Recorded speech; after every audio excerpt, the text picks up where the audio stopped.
Hello viewers, welcome back again to Godfrey Mumbi Academy. So let's answer this question that came in 2021 ECZ Biology Paper 2.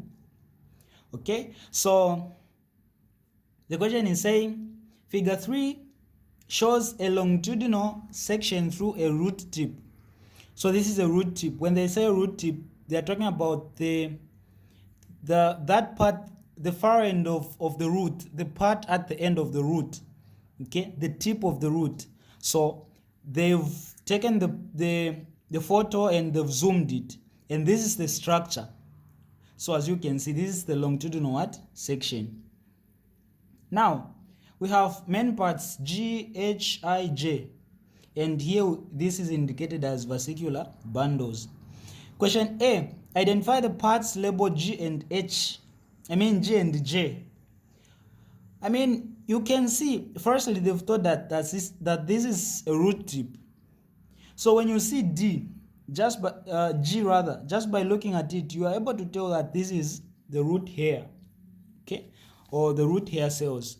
So this is A. G is root hair cells.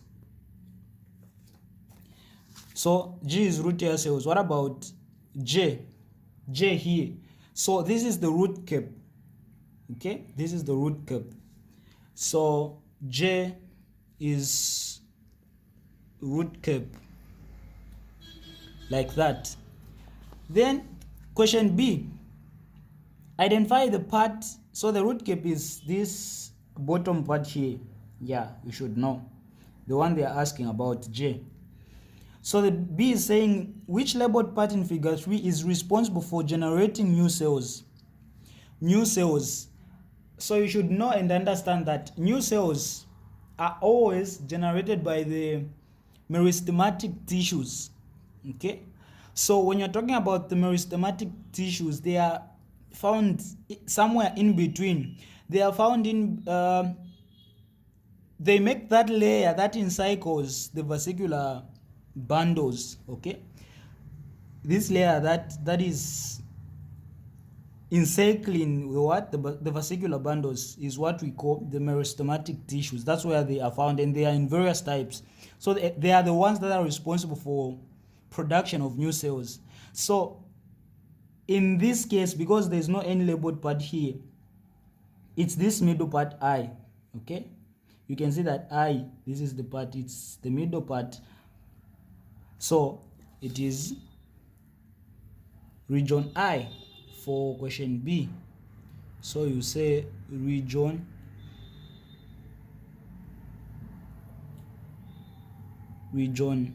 I. C, region H is responsible for cell differentiation. So this region H is responsible for cell differentiation. Then, apart from vesicular bundles, state two other cell types differentiated by region H. So you understand that the vesicular bundles, which includes xylem and phloem, are produced in region H. But apart from xylem and phloem, or the vesicular bundles, what other cells are produced? So we have the epidermal cell. This is C1. So number one, we have the epidermal cells. The epidermal cells. Then we have the cholenchyma cells and the parenchyma cells, depending on how you pronounce it. So we have the cholenchyma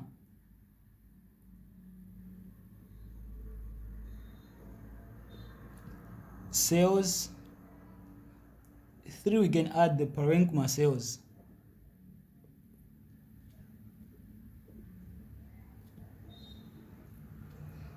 Yeah, so they only needed 2, so just 2 from these 3. The next question is state 2 types of cells found in a vesicular bundle. So I've even explained. I said the vesicular bundle is made up of phloem and what? And xylem. So that's the case So here, this is C2.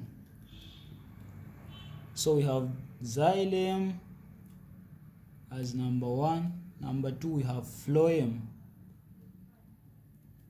So these are the two types of what? Cells. So whenever you hear vesicular bundle, think of xylem and phloem. Which named type of cell in C2 allows movement of substances upwards and downwards depending on the needs of the plant? So between xylem and phloem, the ones we named above, which one enables the movement of substances upwards and downwards depending on the need of the plant? So you need to understand the function. Xylem is responsible for transmitting water from the roots all the way to other parts of the plant, the stems, the leaves, all those parts. Water is being transferred to by this xylem. And you understand that water, in that case, it only moves upwards, right? Yeah. There's no way where water moves towards the roots. Water always goes up. So in xylem, it only moves in one direction.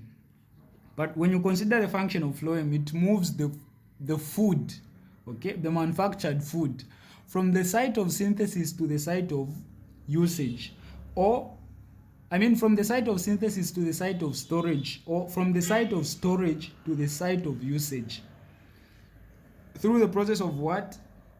The process of translocation.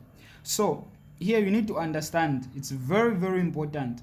In phloem, food can move from the leaves where they are made and manufactured to the roots to be stored, or from the roots to other parts where they are needed. Okay, so meaning in phloem, that's the part for C. So you say phloem. Then the last question: suggest one meristematic structure not in the diagram responsible for bringing about secondary growth in dicotyledonous plants. So the one that brings about secondary growth, you understand that we have primary growth and secondary growth. So the one responsible for secondary growth is cambium. You see that cambium is not actually listed here. It's not named. It's also found in the meristematic tissues there on the middle part. So this is our D. You say cambium. All right, don't forget to subscribe.